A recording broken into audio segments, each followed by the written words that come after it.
Aujourd'hui, nous parlons du revêtement pour la percée. Mes chers amis, la marche spirituelle n'est pas une marche qui est associée à la force humaine, mais une marche qui est associée à une certaine force spirituelle. Et il est important aussi pour nous de pouvoir nous rappeler que nous ne suivons pas et nous ne servons pas n'importe quel Dieu. Le Dieu que nous servons est un Dieu plein de grâce. Le Dieu de la Bible est un Dieu différent de tous les autres dieux qui existent. C'est un Dieu incomparable. Et mes chers amis, l'une des manières pour ce Dieu de pouvoir nous distinguer consiste à nous octroyer ou à nous donner un vêtement de distinction, un vêtement de faveur, un vêtement de grâce.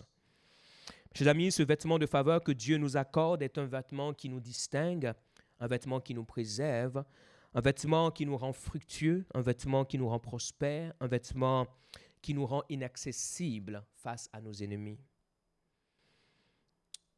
Le type de vêtement spirituel que nous portons détermine le type de vie spirituelle que nous aurons ou le type de vie spirituelle que nous pouvons avoir. Le type de vêtement que nous portons va déterminer le type de vie spirituelle que nous aurons. Mes chers amis, par la sagesse divine dont il était investi, le roi Salomon, cet homme sage, parce que Dieu lui a donné une certaine sagesse, va observer que sur la terre, ce n'est pas là où il y a une évidence qu'il y a forcément un résultat. Ce n'est pas là où il y a une évidence qu'il y a forcément un résultat.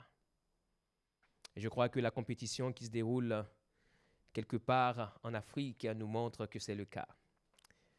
Je ne vais pas remuer le couteau dans la plaie pour certaines personnes,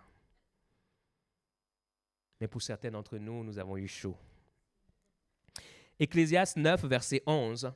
« J'ai encore vu sous le soleil que la course n'est point aux agiles, ni la guerre aux vaillants, ni le pain aux sages, ni la richesse aux intelligents, ni la faveur aux savants, car tout dépend pour eux du temps et des circonstances. » Il dit, j'ai encore vu sous le soleil, par une bonne observation, que la course n'est point aux agiles. L'évidence voudrait que celui qui est agile puisse remporter la course, mais la course n'est pas aux agiles. L'évidence voudrait que celui qui est vaillant remporte la guerre, mais ce n'est pas le cas. Ni le pain aux sages, ni la richesse aux intelligences, ni la faveur aux savants. Et mes chers amis, la faveur dont il est question ici, le vêtement de faveur dont je veux vous parler, mes chers amis, c'est un vêtement qui se conjugue non pas au singulier, mais au pluriel.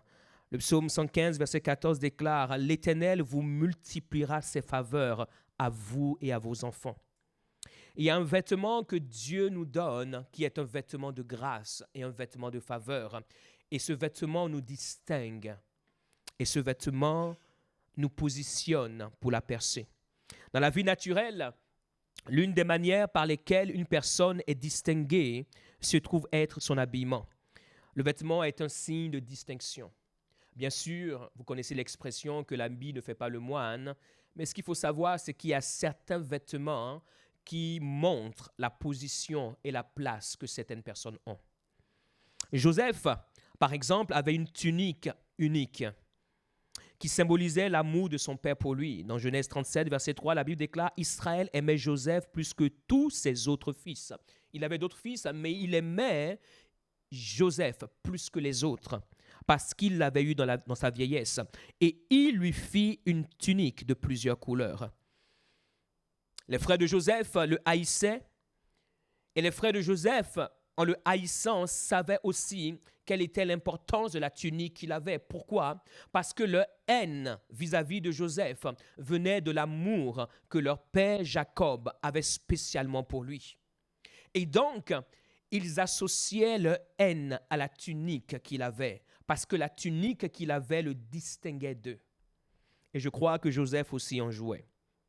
Genèse 37, verset 23. Lorsque Joseph fut arrivé auprès de ses frères, ils le dépouillèrent de sa tunique, de la tunique de plusieurs couleurs qu'il avait sur lui. Lorsqu'ils le voient de loin, ils vont dire, voici le songeur, il arrive. Et lorsqu'ils s'approchent de la première des choses qu'ils font, c'est de pouvoir lui enlever la tunique. Mes chers amis, ce n'est qu'un vêtement. À nos yeux, ce n'est qu'un vêtement. Mais ses frères savaient que ce vêtement n'était pas qu'un simple vêtement.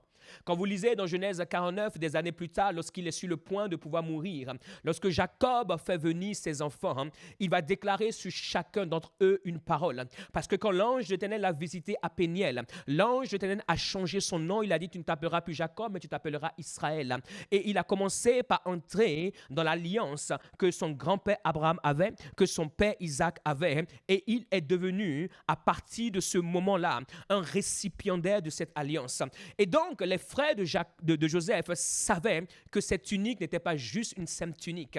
Venant de leur père Jacob, venant de leur père Israël, cette tunique avait un poids spirituel. Et quand Joseph arrive, la première des choses qu'ils vont faire, avant de pouvoir penser à comment le vendre, c'est de pouvoir lui enlever cette tunique de plusieurs couleurs.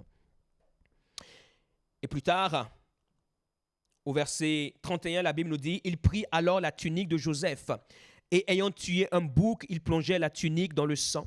Ils envoyaient à leur père la tunique de plusieurs couleurs en lui faisant dire, « Voici ce que nous avons trouvé. Reconnais si c'est la tunique de ton fils ou non. » Menteur. Jacob l'a reconnu et dit, c'est la tunique de mon fils. Une bête féroce l'a dévoré. Joseph a été mis en pièces et il déchira ses vêtements. Il mit un sac sur ses reins et il porta longtemps le deuil de son fils.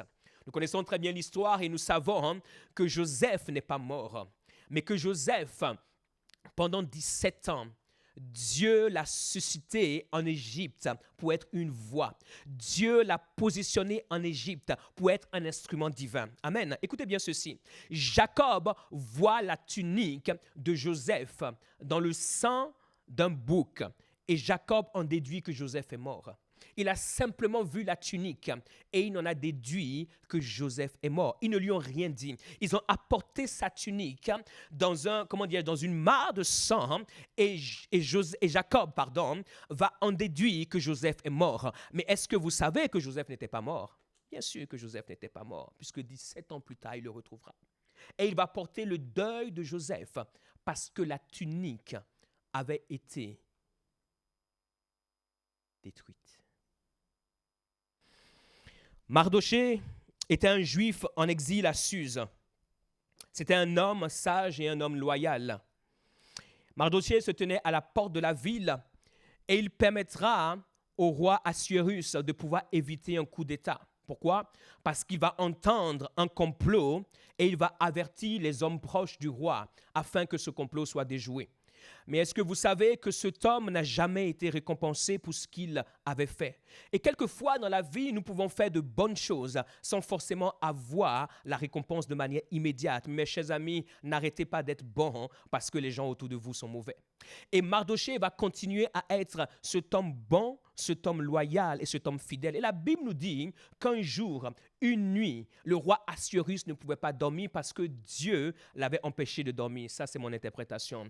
Et il se tournait dans tous les sens. Il n'arrivait pas à dormir. Et il va demander qu'on puisse lui apporter les livres du royaume afin qu'il puisse lire, puisqu'il ne pouvait pas dormir. Et lorsqu'il va lire cela, il va se rendre compte qu'il y avait l'histoire d'un homme du nom de Mardochée qui avait permis que son royaume puisse être préservé parce qu'il les avait avertis d'un coup d'État. Et il va poser cette question, est-ce que cet homme a été récompensé pour cela? Et les gens vont se regarder et vont se dire, non, il n'a pas été récompensé. Quelle absurdité! Le roi est là parce que cet homme a permis que son trône puisse être affermi. Et il n'a même pas reçu un centime d'euro. Le roi va dire, c'est une absurdité. Et le roi va dire, il faut qu'on puisse réparer cette erreur. Et vous savez ce qui se passait, c'est que Mardochée, étant à la porte de la ville, avait décidé de ne pas s'agenouiller devant un homme qu'on appelait Aman. Aman était un homme assez mauvais, un homme méchant, un homme qui était conseiller direct du roi, mais qui n'avait qu'un seul but, c'était de pouvoir prendre le trône d'Assuérus. Et cet homme, en plus de cela, n'aimait pas les Juifs. Et Mardochée était juif. Et quand cet homme arrivait, tout le monde s'agenouillait, sauf Mardoché. Pourquoi? Parce que Mardoché servait l'Éternel Dieu vivant. Et la Bible nous dit que Aman va le prendre, il va le prendre en grippe et il voulait lui faire du mal. Mais Aman s'est dit, ça ne sert à rien que je fasse du mal à Mardoché, mais il faudrait que je fasse du mal à des gens plus grands que Mardoché, il faudrait que je fasse du mal à tout le peuple juif. Donc Aman préparait son plan afin de pouvoir exterminer le peuple juif entier. Et quand le roi n'arrivait pas à dormir, le roi se posait la question, mais on n'a rien fait à cet homme. Et à ce moment-là, Aman arrive dans la cour du roi. Et le roi lui pose cette question. Aman, regarde ce que tel homme a fait et on ne l'a pas récompensé. Maintenant, si on devrait récompenser un homme qui a fait ceci pour mon royaume, qu'est-ce qu'on ferait pour lui? Et Aman pensait que le roi parlait de lui. Oh, Koramaya, il pensait que le roi parlait de lui. Et vous savez ce qu'il va faire? Alors, il va dire ce qu'il faut faire pour récompenser quelqu'un que le roi veut récompenser de manière honorable. La Bible nous dit dans Esther 6, Aman entra et le roi lui dit, que faut-il faire pour un homme que le roi veut honorer? Aman se dit en lui-même, quel autre que moi le roi voudrait-il honorer? Et Aman répondit au roi, pour un homme que le roi veut honorer, il faut prendre le vêtement royal. Il y a un vêtement qui s'appelle le vêtement royal. Dis à ton voisin le vêtement royal. Oh, tous les vêtements ne sont pas équivalents.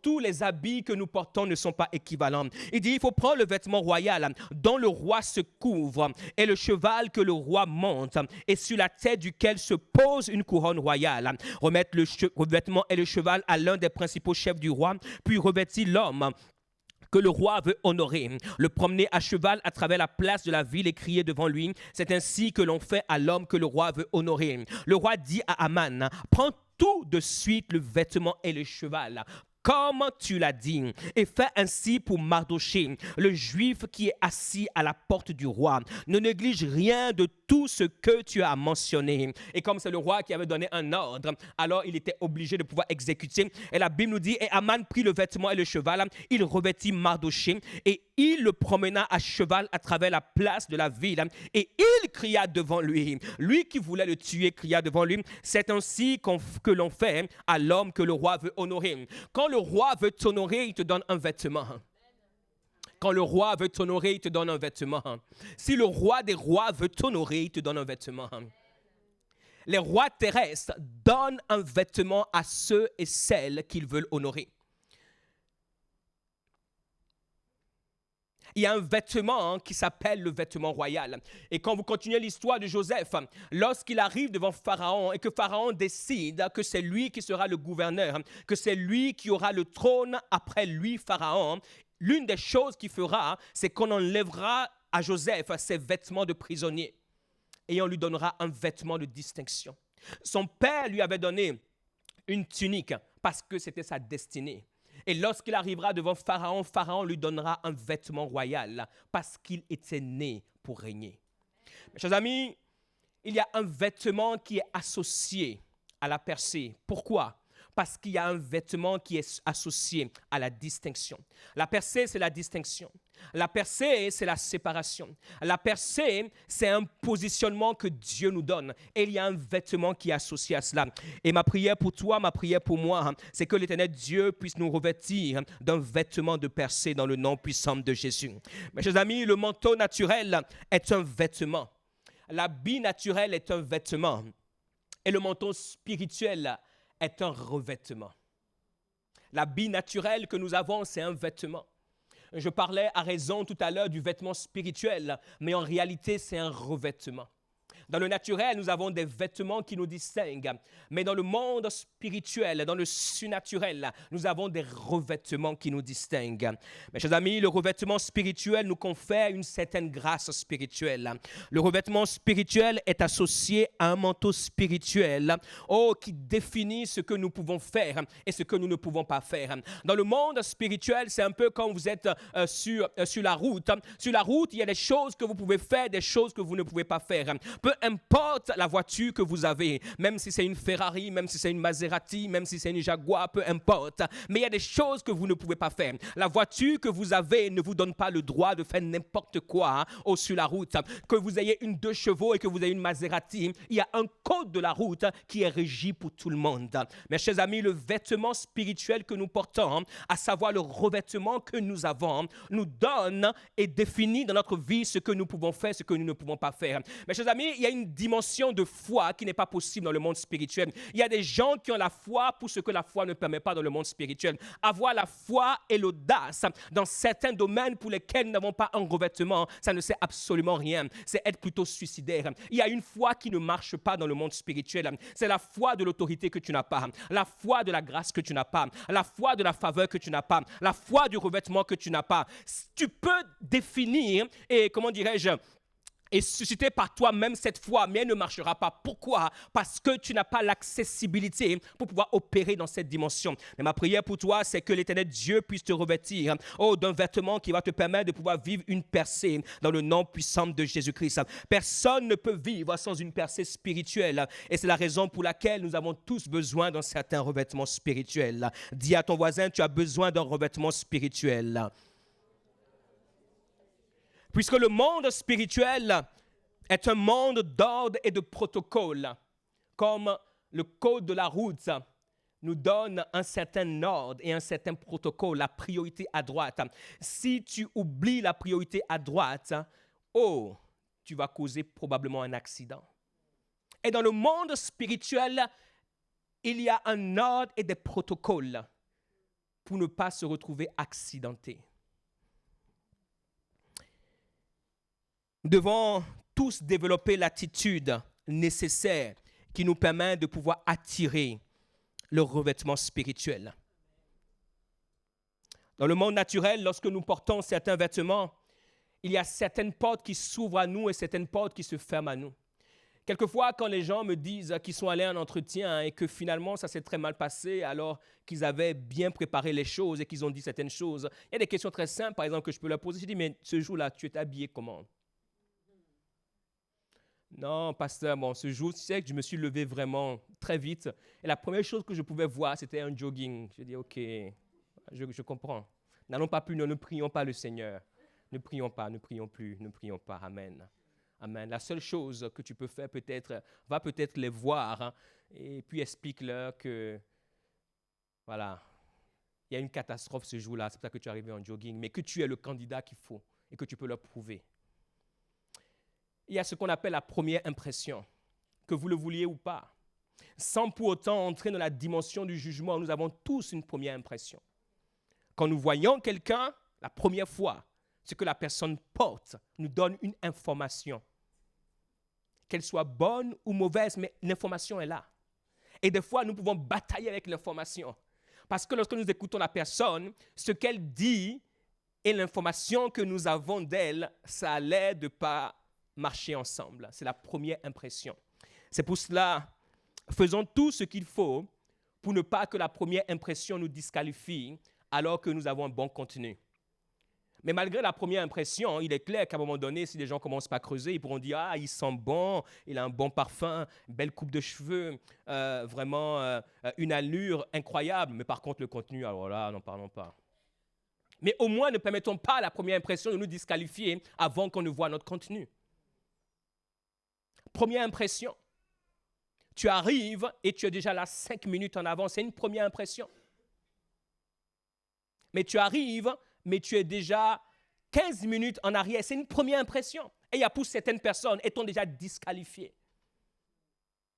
Parce qu'elle se dit, il est hyper compétent, mais le jour où j'aurai besoin de lui, je ne suis pas certain qu'il va répondre présent. C'est qu'une première impression, mais elle peut déjà nous disqualifier. Tous les habits ne se portent pas partout. Dans le monde naturel, nous savons. En tout cas, j'espère que ce que nous portons le soir pour aller faire dodo, ce n'est pas ce que nous portons pour aller au travail. Et nous sommes conscients de cela. Que ce que nous portons le soir pour aller faire dodo, ce n'est pas ce que nous portons pour aller au travail. Si vous n'êtes pas convaincu de cela, je peux vous suggérer de faire l'expérience demain en allant au travail. Déjà, dans les transports en commun, je pense que certains ne manqueront pas de pouvoir vous observer, vous regarder, essayant de pouvoir vous donner une information. Surtout en région parisienne, dans le RER, où là, il n'y a pas de filtre. Hein.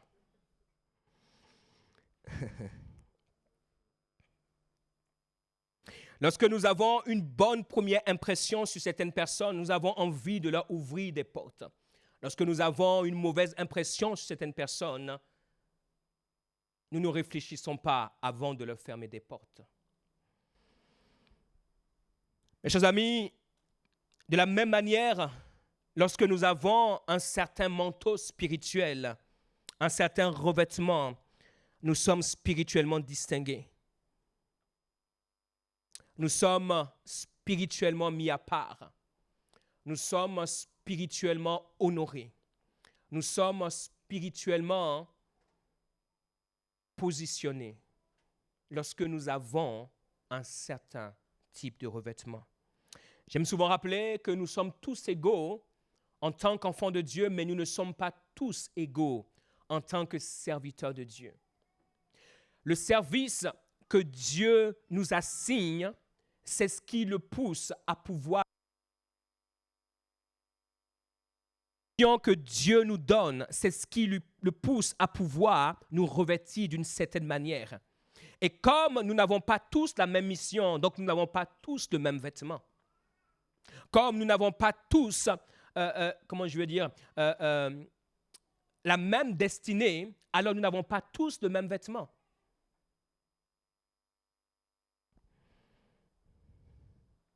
Le manteau spirituel est un revêtement qui permet aux portes du ciel de s'ouvrir sur nos vies afin de nous permettre de devenir un ambassadeur du ciel sur terre. Le type d'ambassadeur que nous sommes sur terre pour le ciel dépend du type de vêtements dont le ciel nous a revêtus.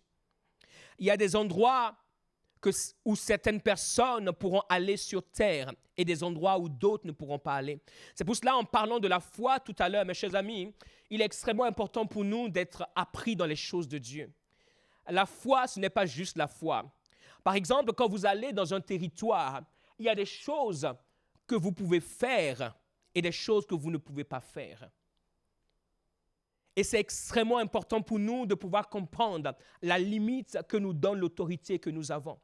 Vous pouvez avoir une certaine autorité en France et arriver dans une certaine nation et exercer la même autorité et ne même pas avoir 1% de ce que vous avez l'habitude de voir de manière quotidienne. Pourquoi? Parce que le vêtement que vous avez reçu ne vous donne pas de pouvoir intervenir. Écoutez bien ceci. Le Seigneur Jésus-Christ lui-même a reçu un vêtement, et nous en parlerons un peu plus tout à l'heure, mais ce vêtement ne lui permettait pas de pouvoir sortir des frontières d'Israël, quoi qu'il fût Dieu. Et il n'est jamais sorti des frontières d'Israël. Pas parce qu'il était inférieur à l'apôtre Paul qui allait dans les nations, aller en Asie, aller en Europe, mais c'est juste que le mandat que Dieu lui a donné était associé à un vêtement qui ne lui permettait pas de pouvoir quitter les frontières d'Israël. Et nous devons comprendre cela. Quand nous ne comprenons pas cela, les gens qui sont autour de nous peuvent nous pousser à nous retrouver à des endroits pour lesquels le vêtement que Dieu nous a donné ne nous a pas qualifiés. Et c'est là que vous allez commencer par voir certaines personnes qui ont bien débuté, commencer par finir. C'est l'une des raisons. Nous ne sommes pas permis de faire ce que tout le monde fait, même si c'est spirituel et même si c'est divin. Nous devons apprendre et comprendre quel est le vêtement et la grâce que Dieu m'a donné et où ce vêtement est-il opérationnel et où il ne l'est pas.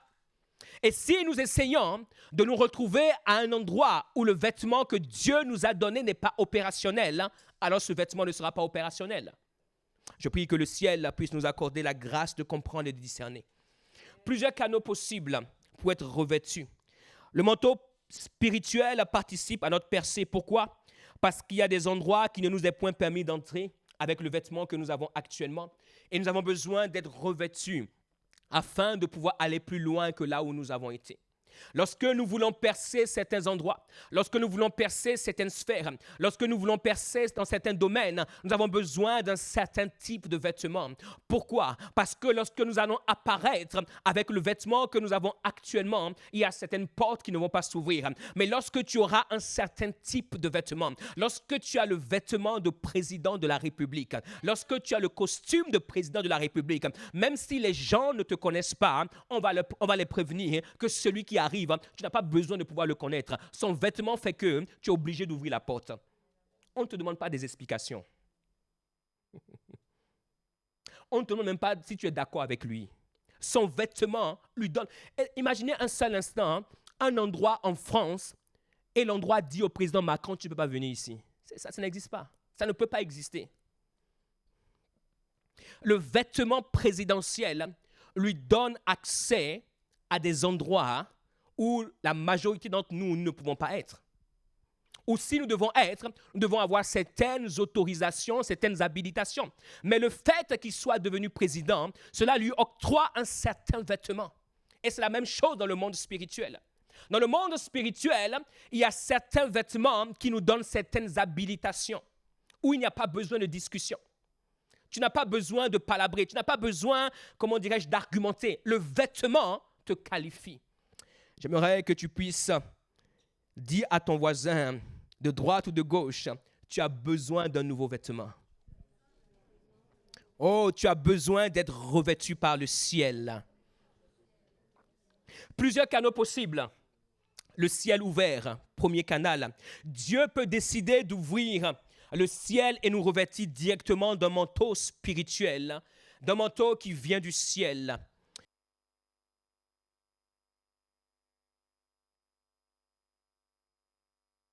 Elle s'ouvre. Personne ne peut commander au ciel de pouvoir s'ouvrir. Le ciel est l'habitation de Dieu et Dieu lui-même peut décider quand est-ce qu'il ouvre le ciel. La Bible nous dit ceci dans Matthieu 3, verset 13. Alors Jésus vint de la Galilée au Jourdain vers Jean pour être baptisé par lui, mais Jean s'y opposait et disait, c'est moi qui ai besoin d'être baptisé par toi et tu viens à moi. Jésus lui répondit, laisse faire maintenant car il est convenable que nous accomplissions ainsi tout ce qui est juste. Et Jean ne lui résista plus. Dès que Jésus eut été baptisé, il sortit de l'eau. Et voici les cieux s'ouvrent. Il se fait baptiser et les cieux s'ouvrent. Et il vit l'Esprit de Dieu descendre comme une colombe et venir sur lui. Et écoutez ceci, et une voix... Et voici une voix fit entendre des cieux ces paroles, celui-ci est mon fils bien-aimé, en qui j'ai mis toute mon affection. Lorsque le Seigneur Jésus-Christ est baptisé, ressort, le ciel s'ouvre. Et à ce moment, ce qui se passe là, c'est que Dieu va le revêtir d'un vêtement spirituel. Pendant les 30 années qui ont précédé ce jour-là, le Seigneur Jésus-Christ était sur terre, né de l'Esprit de Dieu, mais n'avait pas le revêtement pour pouvoir fonctionner sur terre. Il était du ciel, mais il ne pouvait pas fonctionner en tant qu'ambassadeur du ciel sur terre. Et ce jour-là, lorsque Dieu va décider souverainement, au bout de 30 ans, d'ouvrir le ciel, il va dire, celui-ci est mon fils bien-aimé en qui j'ai mis toute mon affection. Écoutez bien ceci. La Bible dit que Dieu dit toute mon affection. Ça veut dire quoi? En celui-ci, j'ai mis tout mon amour. Quand Dieu a placé tout son amour en toi, qui peut te haïr et t'empêcher d'accomplir ce pourquoi tu as été suscité? C'est un vêtement que Dieu a placé sur lui. C'est pour cela que même ceux qui ne l'aimaient pas étaient obligés de pouvoir le servir. Même ceux qui ne l'appréciaient pas étaient obligés de pouvoir contribuer à sa destinée. Ils pensaient qu'il l'avait crucifié, mais ils ne savaient pas qu'il l'avait couronné. Ils pensaient qu'il l'avait tué, mais ils ne savaient pas qu'ils avaient fait de lui le roi des rois pour toute l'éternité. Lorsque le ciel s'ouvre sur notre vie, et le ciel ouvert est à la discrétion de Dieu. Bien sûr que pendant les 30 ans de sa vie, il aspirait à ce jour-là. Et l'Esprit en lui le poussera à aller au Jourdain, parce que c'était le jour où Dieu avait choisi que le ciel s'ouvre. Lorsqu'un homme est aimé de l'amour de Dieu, rien ne peut avoir le dessus sur lui. Deuxième point, notre vie de prière. Plus qu'un canal pour obtenir quelque chose, mes chers amis, la prière est caractérisée par notre relation avec le Seigneur. Au cœur de notre vie de prière, mes chers amis, il y a des manteaux spirituels qui sont relâchés. au cœur de notre intimité avec le Seigneur, au cœur de notre cœur à cœur avec Dieu, il y a un manteau qui est un manteau de revêtement qui est relâché. C'est pour cela, lorsque nous comprenons cela, l'une des dimensions de notre vie que nous ne négligeons pas, c'est la prière.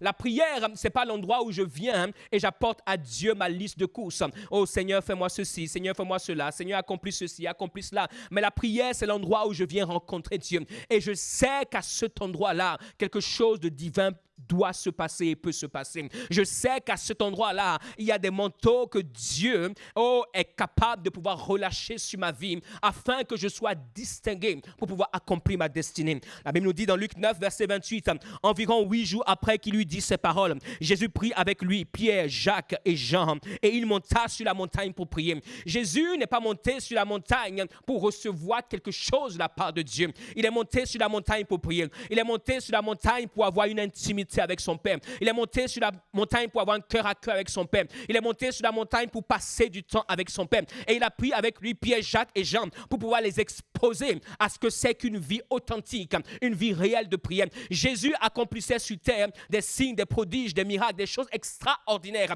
Mais les choses extraordinaires n'étaient pas plus grandes que sa relation avec Dieu.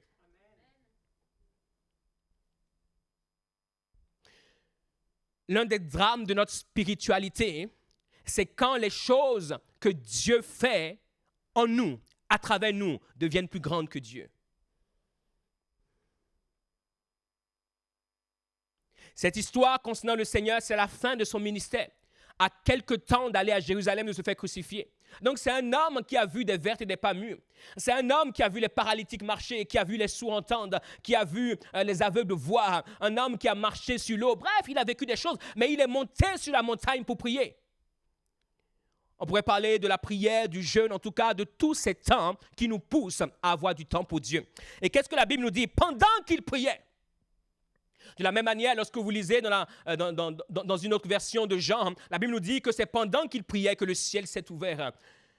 Pendant qu'il priait, l'aspect de son visage changea. Il y a quelque chose, mes chers amis, lorsque nous prions. Lorsque nous venons dans l'intimité avec Dieu.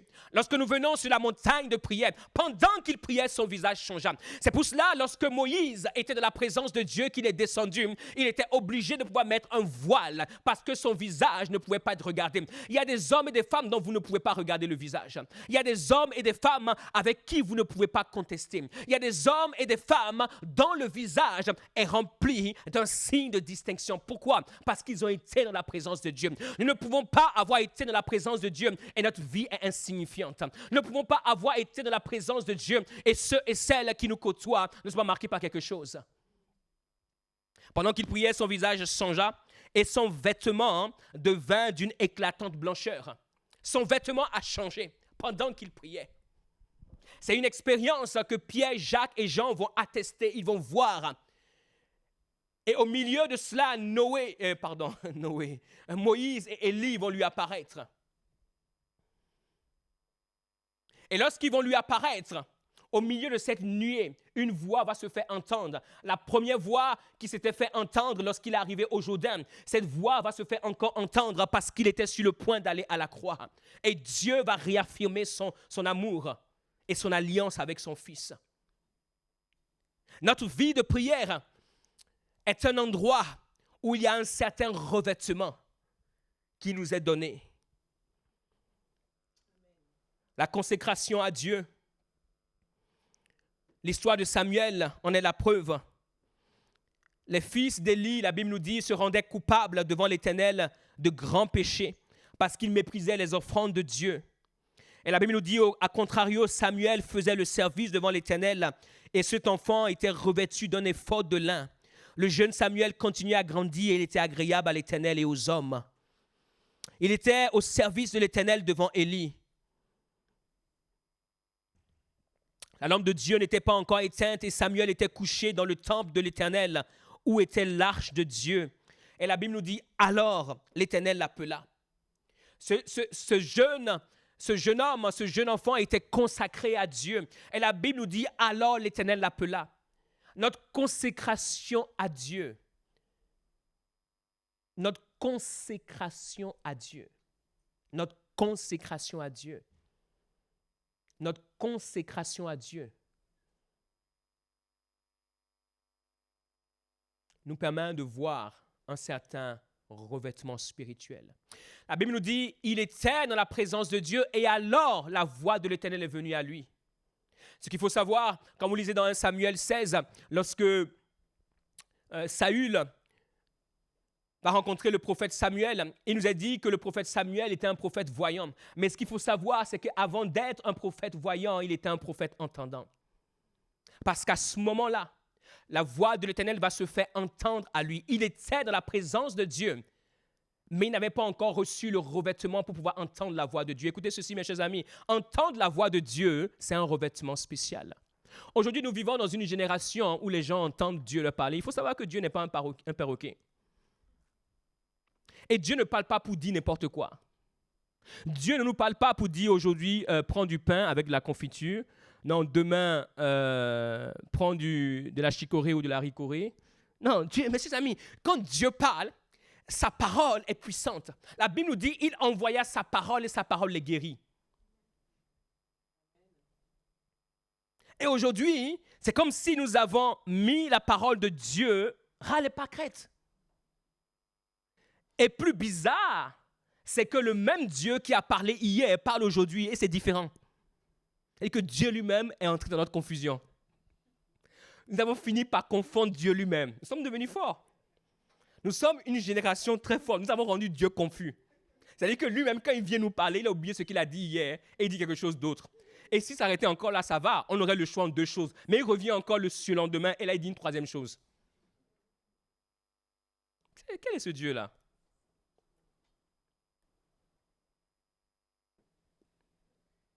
Il était consacré, mais il n'entendait pas encore la voix de Dieu. Mais sa consécration va pousser le ciel à lui ouvrir les oreilles spirituelles. Il y a un revêtement qui fait que tu es capable d'entendre la voix de Dieu. Lorsque David se retrouve à Tsiklag, mes chers amis, David était un homme consacré, il s'occupait des brebis. C'était un homme qui avait un cœur pour Dieu. C'est pour cela que la Bible dit que Dieu disait de lui, c'est un homme selon mon cœur. Lorsqu'il s'est retrouvé à Tsiklag, les gens voulaient le lapider. Il lui a dit, avant de me lapider, s'il vous plaît, donnez-moi juste 1 minute. Oh, il faut être revêtu d'une certaine manière pour pouvoir se sortir de certains pièges. Il donnez-moi juste 1 minute. Il appelle le sacrificateur Abiathar. Il dit, amène l'éphod afin qu'on puisse consulter l'Éternel. Et il va consulter Dieu et Dieu va lui répondre. Ce qu'il faut savoir, c'est une chose de consulter Dieu, c'est une autre chose que Dieu réponde.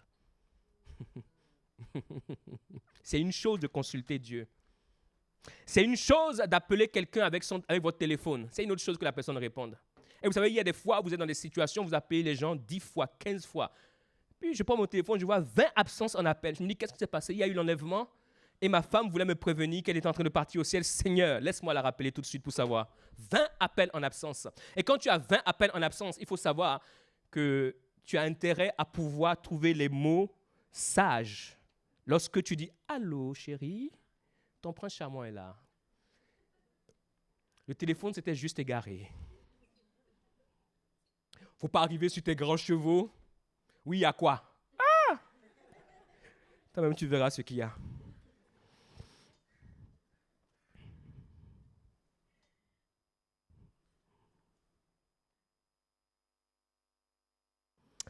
L'imposition des mains. L'imposition des mains, quand nous lisons dans Hébreux 6, l'imposition des mains fait partie d'un des fondements de la doctrine chrétienne. Et mes chers amis, l'imposition des mains est un canal par lequel nous pouvons recevoir un certain revêtement spirituel. L'apôtre Paul dira ceci à Timothée dans 1 Timothée 4, au verset 14. Il dit, ne néglige pas le don qui est en toi et qui t'a été donné par prophétie avec l'imposition des mains de l'Assemblée des Anciens. Il dit le revêtement qui t'a été donné, qui fait que tu peux fonctionner et marcher dans la grâce prophétique. Cela t'a été donné par prophétie avec l'imposition des mains. Lorsqu'on t'a imposé les mains, on t'a revêtu de quelque chose. Amen. Et il continue dans 2 Timothée 1, verset 3. Il dit, je rends grâce à Dieu que mes ancêtres ont servi et que je sais avec une conscience pure de ce que nuit et jour, je me souviens continuellement de toi dans mes prières. Il dit me rappelant tes larmes. Il dit me rappelant tes larmes, pourquoi? Parce que ce Timothée était un jeune homme qui voulait vivre Dieu, était un jeune homme qui voulait se mettre à part dans sa génération. Il dit chaque nuit je me rappelle tes larmes. Il dit je me rappelle tes larmes et désirant te voir afin d'être rempli de joie, gardant le souvenir de la foi sincère qui est en toi, qui habita d'abord dans ton aïeul Loïs et dans ta mère Eunice, et qui, je suis persuadé, habite aussi en toi. Il dit, c'est pourquoi je t'exhorte à ranimer le don de Dieu que tu as reçu par l'imposition de mes mains. L'apôtre Paul avait communiqué quelque chose à ce jeune homme. L'apôtre Paul, par l'imposition de ses mains, avait transféré un certain revêtement à ce jeune homme. Ce jeune homme était dévoué, ce jeune homme était consacré, ce jeune homme voulait vivre des choses avec Dieu, mais ce qu'il demandait à Dieu était déjà dans un homme, et cet homme le lui a imposé, le lui a communiqué, le lui a donné dans le nom puissant de Jésus-Christ. Il y a une histoire que l'on trouve dans Deutéronome 34, c'est l'histoire de Moïse à la fin de sa vie. Est-ce que vous savez que Moïse a été enterré par Dieu? C'est Dieu qui l'a enterré. Jusqu'à aujourd'hui, personne ne sait où est le sépulcre de Moïse. Dieu avait une alliance particulière avec cet homme. La Bible nous dit, Moïse, serviteur de l'Éternel, mourut là dans le pays de Moab, selon l'ordre de l'Éternel. Et l'Éternel l'enterra dans la vallée au pays de Moab, vis-à-vis de Beth-Péor. Personne n'a connu son sépulcre jusqu'à ce jour. Moïse était âgé de 120 ans lorsqu'il mourut. Sa vue n'était point affaiblie et sa vigueur n'était point passée. Donc on ne sait pas comment il est mort. Mais par rapport à l'histoire que je vous ai lue tout à l'heure, sur la montagne de la transfiguration, lorsque Moïse et Élie apparaissent, les théologiens disent que c'est parce que ce sont les deux hommes, en plus d'Enoch, qui ne sont pas morts d'une mort naturelle. Pourquoi? Parce que Élie est parti dans un char de feu et Moïse, on ne sait pas parce que c'est Dieu qui l'a enterré. Ce qui expliquerait pourquoi c'est ces deux-là qui sont revenus. C'est ce que les théologiens disent. Les enfants d'Israël pleuraient Moïse pendant 30 jours dans les plaines de Moab. Au verset 9, on dit ceci, Josué, fils de Nun, écoutez, était rempli de l'esprit de sagesse. Et j'aime bien le car. Il était rempli de l'esprit de sagesse car Moïse avait posé ses mains sur lui. Et les enfants d'Israël lui obéirent et se conformaient aux ordres que l'Éternel avait donnés à Moïse. Dieu avait donné des ordres à Moïse, mais ils ont suivi Josué. Pourquoi? Parce que Moïse lui a imposé les mains. Écoutez ceci, Josué avait déjà l'Esprit de Dieu en lui. Il avait l'Esprit de Dieu en lui. Il aimait Dieu. Et il a démontré lorsqu'ils sont allés dans le pays en tant qu'espions, il fera partie des deux avec Caleb, a dit cette terre nous la prendrons. Il avait l'Esprit de Dieu en lui. Il était quelqu'un qui aimait Dieu. Mais la Bible nous dit ici qu'il va recevoir un esprit de sagesse parce que Moïse lui a imposé les mains. L'imposition des mains est un canal pour avoir un certain revêtement. C'est pour cela, de la même manière, vous devez faire extrêmement attention à qui vous impose les mains. Celui qui vous impose les mains vous transfère quelque chose qu'il a. Si c'est bon, ce sera bon pour vous. Si c'est mauvais, ce sera mauvais pour vous. Mais je prie que Dieu vous connecte à des hommes et des femmes qui n'ont que de bonnes choses. Quand l'apôtre Paul arrive à Éphèse, la Bible nous dit qu'il rencontre des disciples et il leur parle du Saint-Esprit. Et ces disciples lui disent, mais de quel Saint-Esprit tu nous parles? Nous avons été baptisés d'eau, mais nous n'avons jamais été baptisés de l'Esprit. Et la Bible nous dit qu'il va leur imposer les mains. Nous trouvons cela dans Acte 19, on n'a pas le temps de le prendre. La Bible nous dit que l'apôtre Paul leur impose les mains. Et quand l'apôtre Paul leur impose les mains, ils reçoivent le Saint-Esprit et ils se mettent à prophétiser. Lorsqu'il leur a imposé les mains, il leur a transféré un certain vêtement qui est devenu un revêtement pour eux. Et ces hommes qui, il y a quelques minutes, n'avaient jamais entendu parler du Saint-Esprit, n'avaient jamais entendu parler du baptême du Saint-Esprit, vont se mettre à prophétiser. Est-ce qu'ils savaient ce qu'ils disaient? Non. Mais l'Esprit qui est en eux, qui leur a été transféré, leur a permis de pouvoir fonctionner dans une certaine dimension. Que le nom du Seigneur soit béni et qu'il nous rende capables d'être connectés à des personnes qui vont nous donner ce que Dieu a placé en eux. Et quelquefois, je me suis rendu compte que l'inefficacité de l'imposition des mains est associée à l'incrédulité que nous pouvons avoir. Pourquoi? Parce que lorsqu'on parle du manteau et du revêtement, il faut savoir qu'on parle d'un esprit. La Bible nous dit qu'il avait l'esprit de sagesse parce que Moïse lui a imposé les mains. Donc, lorsqu'il lui a imposé les mains, ce qu'il lui a donné, c'est un esprit. Et si tu ne reçois pas favorablement l'esprit, l'imposition des mains aboutit à un échec. C'est pour cela nous devons être hypersensibles lorsque nous voulons recevoir quelque chose. Nous devons veiller sur notre cœur. Nous ne pouvons pas recevoir ce en quoi nous ne croyons pas. C'est impossible. Nous ne pouvons pas recevoir ce en quoi nous ne croyons pas. Dans la même continuité, on pourrait parler de la connexion spirituelle, puisque dans Romains 1, l'apôtre Paul déclare ceci: « Car je désire vous voir pour vous communiquer quelques dons spirituels afin que vous soyez affermis. » En quelque sorte, il dit à l'église de Rome, il dit à ces Romains, vous êtes dans une certaine dimension, mais je veux vous amener dans une autre dimension. Et pour cela, je veux vous voir, je veux vous toucher. Et j'aimerais vous communiquer quelques dons spirituels. Ce qu'il faut savoir, c'est qu'il y a des choses que Dieu a déjà positionnées sur terre. Et il nous faut simplement être connectés à ces choses pour pouvoir les avoir. Il y a des choses que Dieu nous donne directement. On a vu le ciel ouvert. Mais ce ciel ouvert, quelquefois, est déjà sur terre. Je vais vous communiquer quelques dons spirituels. L'appel au ministère.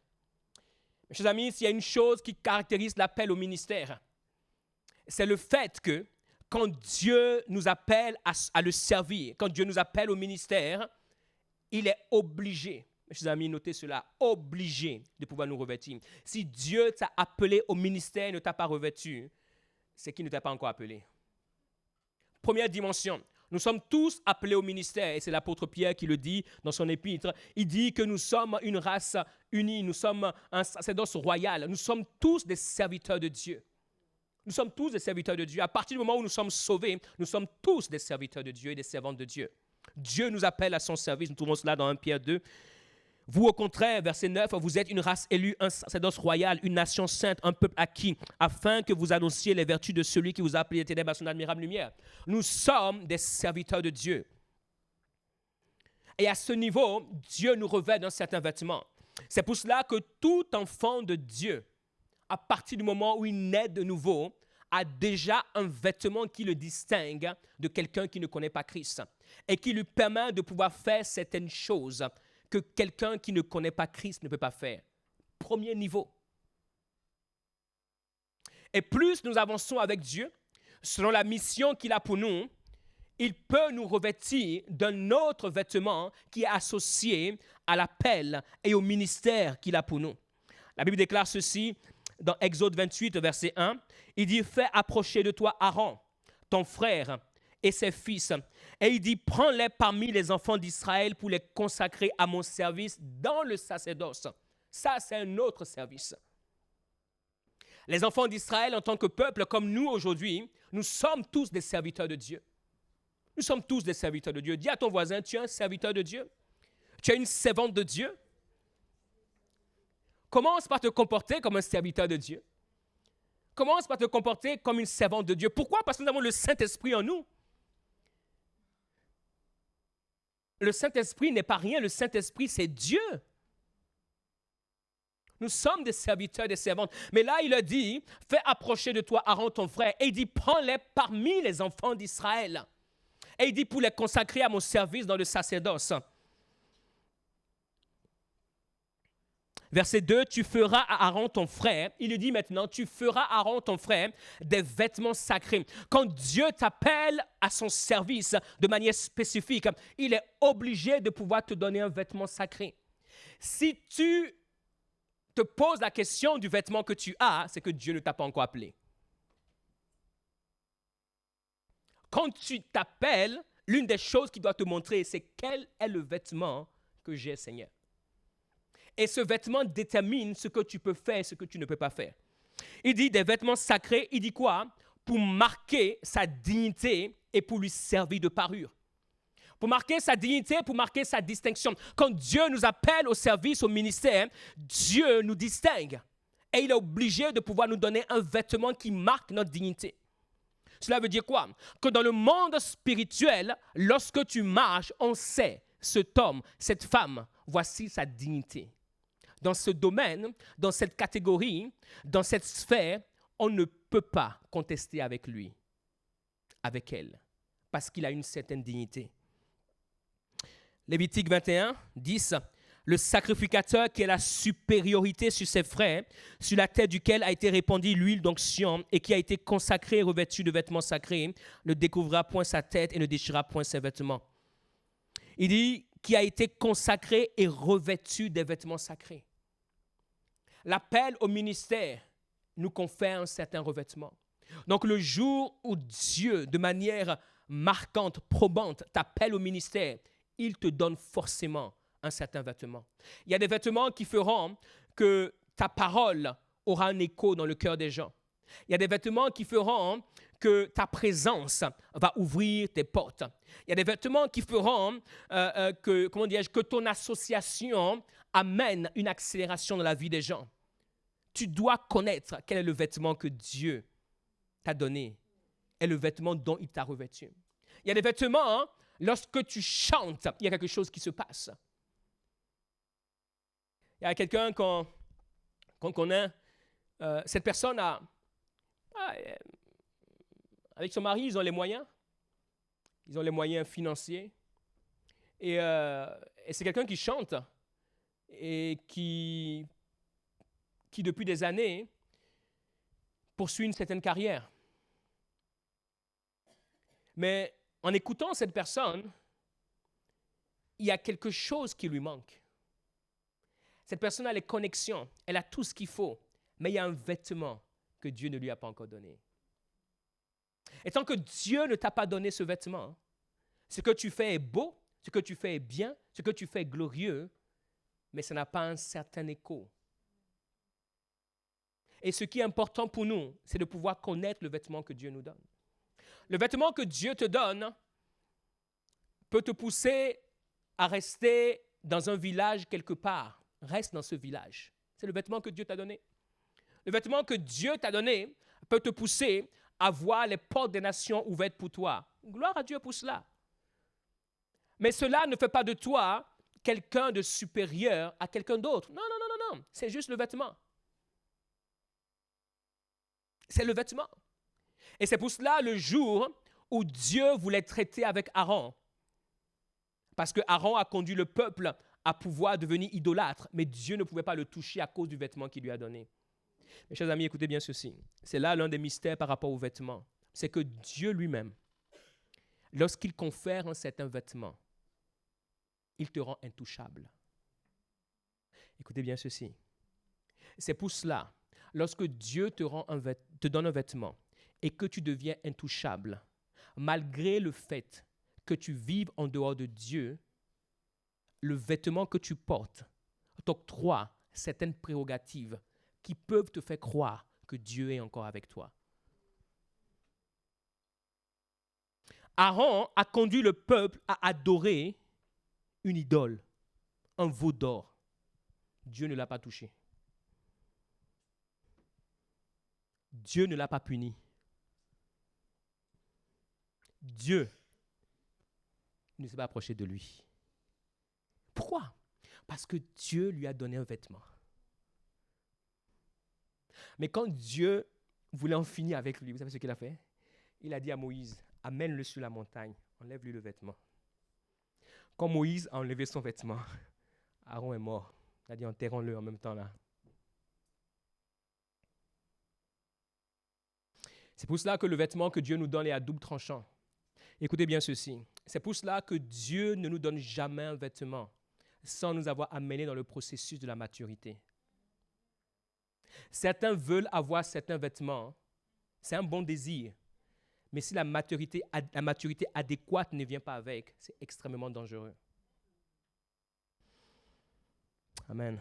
J'aimerais terminer rapidement avec un exemple. Un exemple biblique que nous connaissons, c'est celui d'Élie et d'Élisée. C'est très parlant parce que par rapport aux différents points que j'ai abordés, on retrouve plus ou moins certains de ces points dans cette histoire. Le prophète Élie est fatigué à cause de ce qu'il a traversé, de ce qu'il a subi.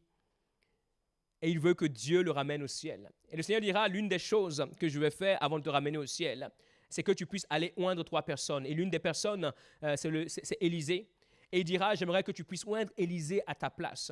Et lorsqu'il arrive pour pouvoir trouver cet Élisée, Élisée était un laboureur.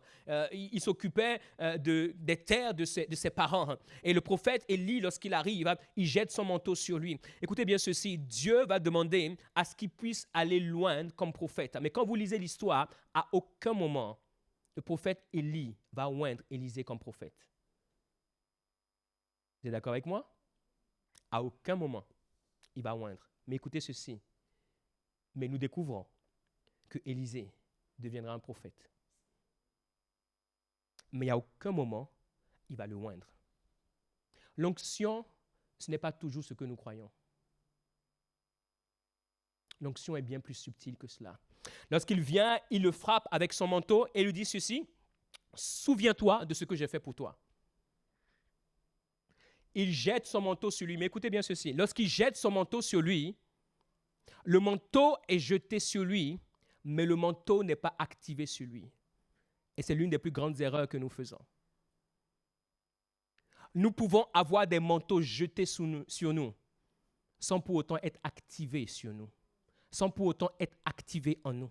L'activation d'un manteau est associée au processus par lequel nous passons.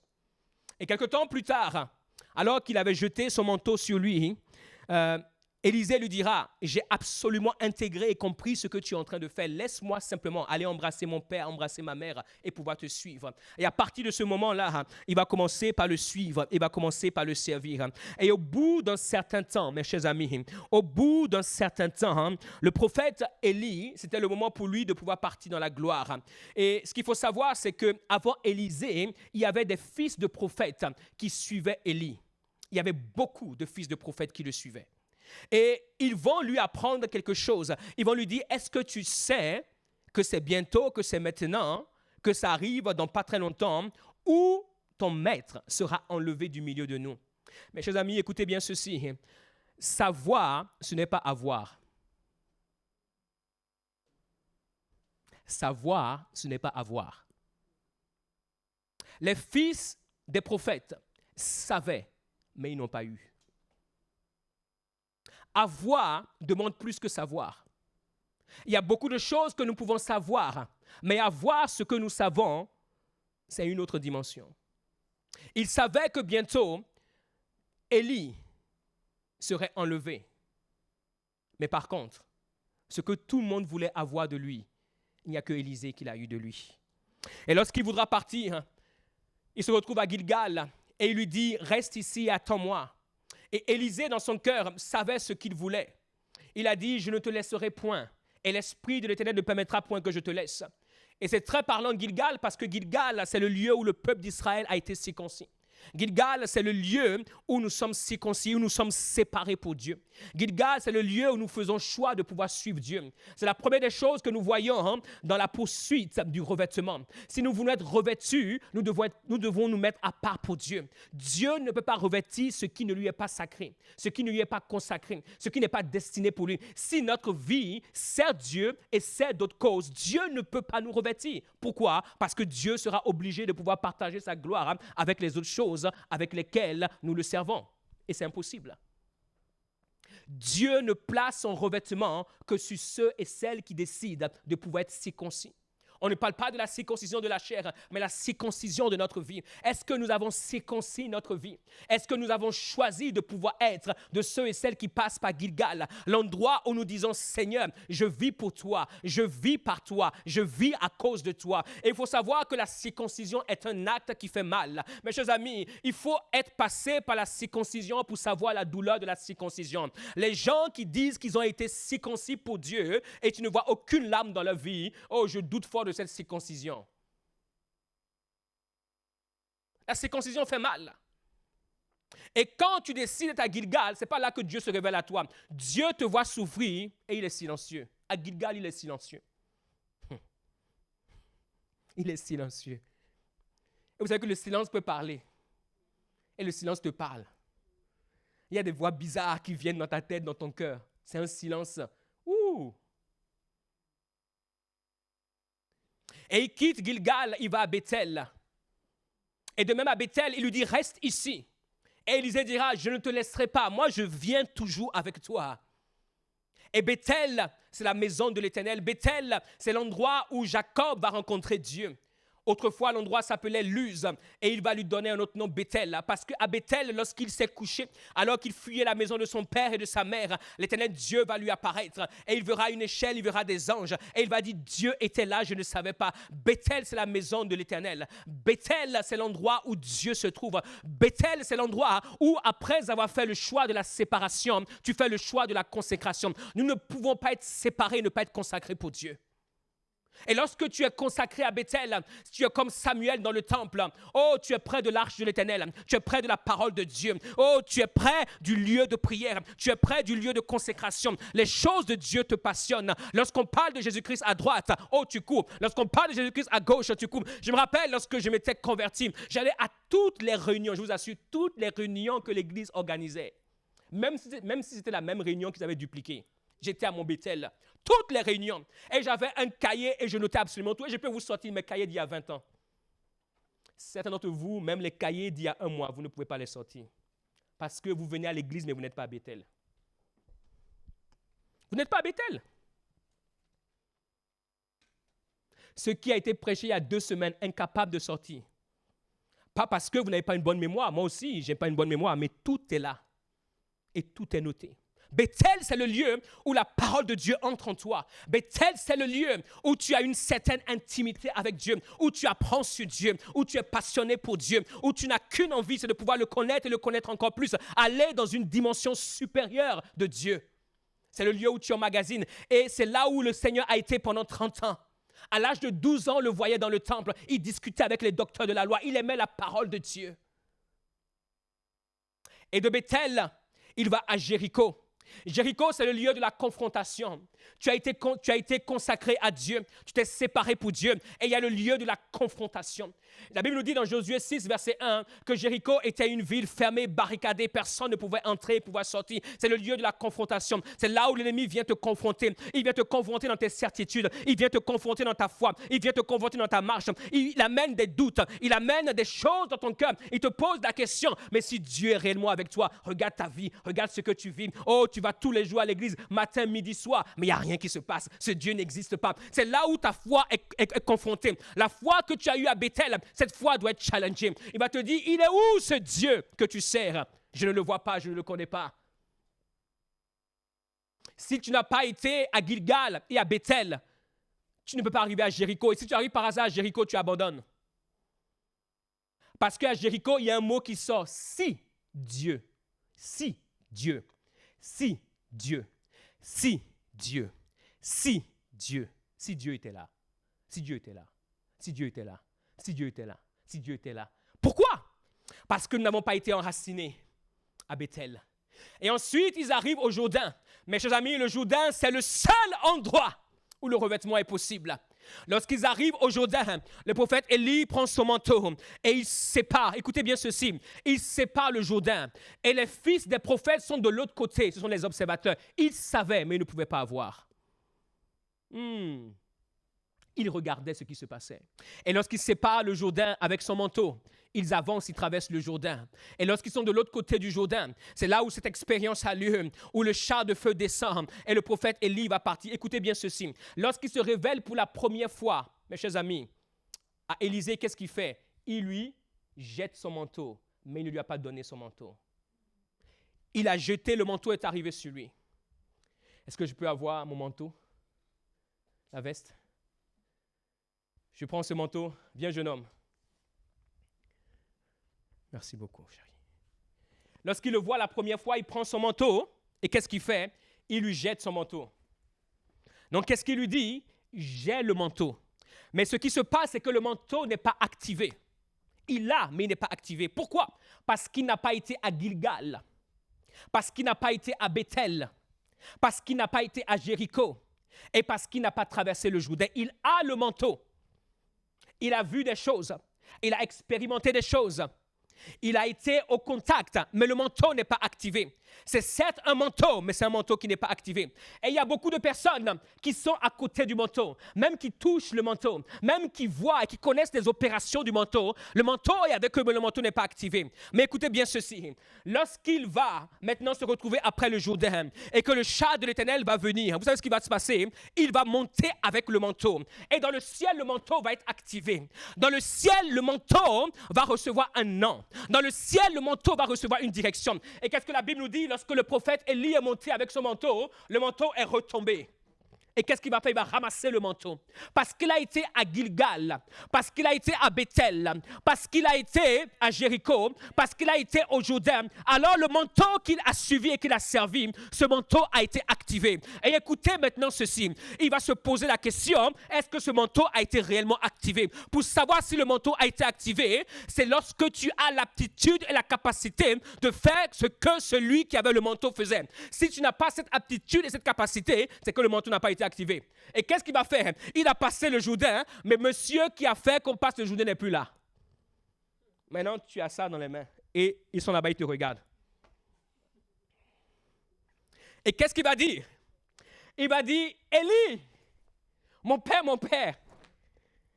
Il dit, il est où le Dieu d'Élie? Il est où ce Dieu-là? Il est là?